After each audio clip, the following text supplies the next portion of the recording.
ഇപ്പോൾ വരുന്ന ഒരു പ്രധാനപ്പെട്ട വാർത്തയിലേക്ക്. ജമ്മുകശ്മീർ മുൻ ലഫ്റ്റനന്റ് ഗവർണർ സത്യപാൽ മാലിക് അന്തരിച്ചു. 1 മാസമായി ചികിത്സയിലായിരുന്നു.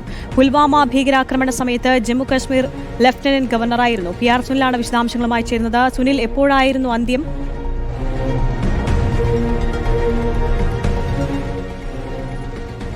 അല്പസമയം മുമ്പാണ് ദില്ലിയിലെ RML ആശുപത്രിയിൽ വെച്ച് ഇപ്പോൾ സത്യപാൽ മാലിക്കിന്റെ മരണം സംഭവിച്ചതായുള്ള റിപ്പോർട്ടുകൾ വരുന്നത്.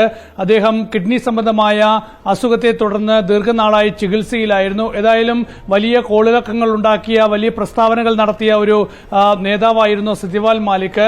ആര്യ ചൂണ്ടിക്കാണിച്ചതുപോലെ തന്നെ ജമ്മു കശ്മീരിലെ ഗവർണറായിരുന്നു. പുൽവാമയിൽ ഭീകരാക്രമണം നടന്ന ശേഷം പിന്നീട് അദ്ദേഹം BJP ദേശീയ നേതൃത്വവുമായി തെറ്റുകയും ചില വെളിപ്പെടുത്തലുകൾ നടത്തുകയും ഒക്കെ തന്നെ ചെയ്തിരുന്നു. പുൽവാമ ഭീകരാക്രമണത്തിന് പിന്നിൽ ചില സംശയങ്ങളുണ്ട് എന്നതൊക്കെ അദ്ദേഹം ഉയർത്തിയിരുന്നു. മാത്രമല്ല, ഈ ഒരു ഭീകരാക്രമണത്തിൽ പരിക്കേറ്റ സൈനികരെ എയർലിഫ്റ്റ് ചെയ്യുന്നതിന് ഹെലികോപ്റ്ററുകൾ അനുവദിച്ചില്ല തുടങ്ങി ഒരുപാട് വെളിപ്പെടുത്തലുകൾ അദ്ദേഹം നടത്തിയിരുന്നു. ഈ വിഷയത്തിലൊക്കെ തന്നെ അദ്ദേഹം ഉയർത്തിയ വിവാദ വെളിപ്പെടുത്തലുകൾ അത് BJP സർക്കാരിനെ, കേന്ദ്ര സർക്കാരിനെയൊക്കെ തന്നെ വലിയ പ്രതിരോധത്തിലാക്കുന്നതായിരുന്നു.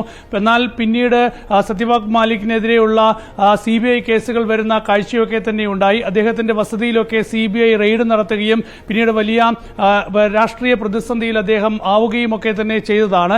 ഏതായാലും ദീർഘനാളായി അദ്ദേഹം ആരോഗ്യ പ്രശ്നങ്ങളെ തുടർന്ന് ചികിത്സയിലായിരുന്നു. ഇപ്പോൾ കിഡ്നി സംബന്ധമായ അസുഖത്തെ തുടർന്ന് ദില്ലിയിലെ RML ആശുപത്രിയിൽ ചികിത്സയിലിരിക്കെയാണ് സത്യപാൽ മാലിക്കിന്റെ മരണം സംഭവിക്കുന്നത്. അദ്ദേഹം ഉയർത്തിയ ചോദ്യങ്ങളൊക്കെ തന്നെ ഇപ്പോഴും രാഷ്ട്രീയ രംഗത്ത് വലിയ വിവാദമായി തുടരുകയാണ്. ഉത്തർപ്രദേശ് സ്വദേശിയാണ് സത്യപാൽ മാലിക്. നിരവധി തവണ അവിടുത്തെ നിയമസഭാ അംഗവും പിന്നീട് ലോക്സഭയിലുമൊക്കെ തന്നെ അദ്ദേഹം നിരവധി തവണ വിജയിച്ച് എത്തിയിട്ടുണ്ട്. അലിഗഡിൽ നിന്നാണ് ഏറ്റവും ഒടുവിൽ അദ്ദേഹം ലോക്സഭയിലേക്ക് എത്തിയത്.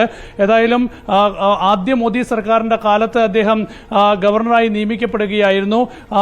ആ ഒരു കാലത്താണ് ജമ്മു കശ്മീരിലെ ഗവർണറായി വന്നത്.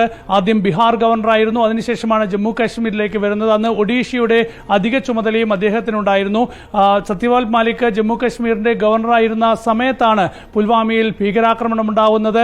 അന്ന് സൈനികർക്ക് ജീവൻ നഷ്ടപ്പെട്ട ആ ഒരു പുൽവാമ ഭീകരാക്രമണത്തിന് പിന്നാലെയാണ് ബാലാകോട്ടിലെ മിന്നലാക്രമണം ഉണ്ടാകുന്നത്. ഏതായാലും 2019 ലോക്സഭാ തെരഞ്ഞെടുപ്പിൽ വളരെ പ്രധാനപ്പെട്ടതായിരുന്നു ഈ പുൽവാമ ഭീകരാക്രമണം. അന്ന് BJP ഒക്കെ തന്നെ ഈ ഒരു പുൽവാമ ഭീകരാക്രമണം രാഷ്ട്രീയ പ്രചരണത്തിന് ഉപയോഗിക്കുന്നു എന്നത് അന്നത്തെ പ്രതിപക്ഷത്തിന്റെ ഏറ്റവും പ്രധാനപ്പെട്ട ഒരു ആരോപണമൊക്കെയായിരുന്നു.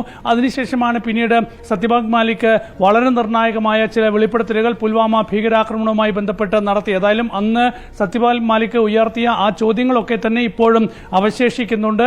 ഏതായാലും അദ്ദേഹത്തിന്റെ നിര്യാണം സംഭവിച്ചിരിക്കുന്നു.